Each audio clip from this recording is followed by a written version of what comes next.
Artist ఆడేదో సమావేశానికి పోయిండంట, ఆడ auto కనిపించిందంట, auto ఎక్కి ఆటో రాముడు ఆఫీస్కి పోయిండంట. మళ్ళీ దాంట్లో మాత్రము లోపల కెమెరా పెట్టిరు అధ్యక్ష, ఆయన ఎక్కింది దిగింది షూటింగులు చేయడానికి. ఏంది అధ్యక్ష ఈ డ్రామా? ఏంది డ్రామా? ఏంది ఇది? మేము ఈ తెలంగాణ సమాజంలో ఉన్న ఆడబిడ్డల్ని హక్కున చేర్చుకోవాలన్న ఆలోచనతోని, ఒక మంచి ఆలోచనతోటి ఆర్టీసీ బస్సుల్లో ఆడబిడ్డలకు మేము ఉచిత ప్రయాణం కల్పించినాం. 2014 నుంచి 2019 వరకు మంత్రివర్గంలో ఒక్క ఆడబిడ్డ కూడా మీరు మంత్రి పదవి ఇవ్వకపోయినా అక్కడ ఉన్న వాళ్ళు ఏ రోజు కూడా ఒక్క ఆడబిడ్డ కూడా మంత్రి పదవి ఎందుకు ఇవ్వలేదు సార్ అని అడిగిన వాళ్ళు కాదు పాపం. ఎందుకంటే అడిగేంత సాహసం చేస్తే వాళ్ళకి ఆ ఉండే ఉద్యోగం కూడా ఉండదన్న సంగతి వాళ్ళకి తెలుసు. కాబట్టి వాళ్ళు మంత్రి పదవులు ఇవ్వకపోయినా కోట్లాది మంది ఆడబిడ్డలకు మా పొన్నం ప్రభాకర్ గారు మేము మొదలుపెట్టిన బస్సు ప్రయాణాన్ని టోటల్గా ఆడబిడ్డలందరికీ కూడా చెప్పి ఉచితంగా బస్సు ప్రయాణం ఇస్తే దాదాపుగా అధ్యక్ష ఇప్పటి వరకు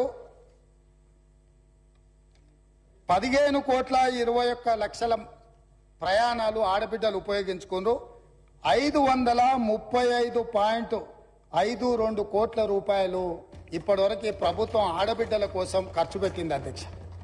ఒక మంచి పని చేసినప్పుడు అభినందించడానికి నోరు రాకపోయినా ఆ నిర్ణయాన్ని వ్యతిరేకించుకుంటూ నిరసన తెలుపుతూ ఒక ఆటోని తీసుకొచ్చి అక్కడ తగలబెట్టింది అధ్యక్ష.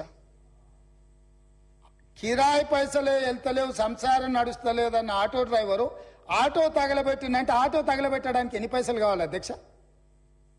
ఆటో రౌండ్ ఆటోలు ఎక్కి తిరిగిందంట, ఆయనకు ఇంకొక ఆయనకు ఆటో ఖర్చు లేదంట, ఆయన తీసుకొచ్చి ఆటో తగలబెట్టిండంట. ఏంది అధ్యక్ష ఇది? అసలు ఇది ఇది ఏమైనా తెలంగాణ సమాజానికి మనం ఏం సందేశం ఇవ్వదలుచుకున్నాము? ఇంకొక నటుడేమో 100 రూపాయలు పెట్టి పెట్రోల్ కొనుక్కుంటాడు, కానీ 10 పైసలు పెట్టి అగ్గిపెట్ట కొనుక్కోడు, అగ్గిపుల్ల దొరకదు. మనం కవులకు కళాకారులకు తెలంగాణ నిలయమని మనందరికీ తెలుసు అధ్యక్ష. కానీ నటులకు కూడా కొదవ లేకుండా పోయింది. ఒక్క నటుని కూడా మెతుకుతే ఇద్దరిద్దరు నటులు దొరుకుతారు అధ్యక్ష. ఈ ప్రభుత్వం నడుపుతున్న విధానాన్ని చూడలేక. కాబట్టి ఇవాళ నేను ఒకటే సూచన చేస్తున్నా, అక్కడ ఉండే మా సోదరిమణులకు మా సోదరులకు ఒక మంచి నిర్ణయం తీసుకున్నాం మన ఆడబిడ్డల కోసము. దానివల్ల ఆదాయం కూడా పెరిగింది. నేను మీకు లెక్కలు చెప్పదలుచుకున్న ఎండోమెంట్స్, దేవాలయాలు సందర్శనలకు పోయి రాష్ట్రం యొక్క ఇన్కము ఏ విధంగా పెరిగిందో కూడా మన వాళ్ళకి నేను లెక్కలు చెప్పదలుచుకున్నా అధ్యక్ష.